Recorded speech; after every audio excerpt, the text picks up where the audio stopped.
Hello दोस्तों, हमने पिछली क्लास में पढ़ा था हिंदी साहित्य का इतिहास और आज हम पढ़ेंगे हिंदी साहित्य का काल विभाजन एवं नामकरण। हिंदी साहित्य का विभाजन किस प्रकार से हुआ, कितने कवियों ने अपने हिसाब से कितने कितने काल विभाजन में उसे बांटा और उनके क्या क्या नाम दिए थे, तो आज हम पढ़ेंगे। आचार्य रामचंद्र शुक्ल ने अपनी पुस्तक हिंदी साहित्य का इतिहास, जो आचार्य रामचंद्र शुक्ल की हिंदी साहित्य का इतिहास की पुस्तक थी, उसमें अपने द्वारा किए गए नामकरण के संदर्भ में लिखा है कि जिस काल का विभाजन के भीतर किसी विशेष ढंग की रचनाओं की प्रचुरता दिखाई पड़ी, वह एक अलग काल माना गया था।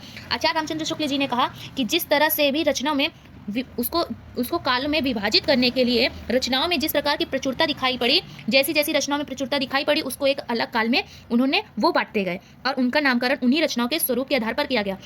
जैसे वो रचनाएं थी, उन्हीं के स्वरूप उस काल का नाम भी दे दिया गया था। जैसे आगे बताया गया, हिंदी साहित्य के इतिहास ग्रंथों में काल विभाजन, जो हिंदी साहित्य के इतिहास ग्रंथों में काल विभाजन के लिए प्रायः चार पद्धति का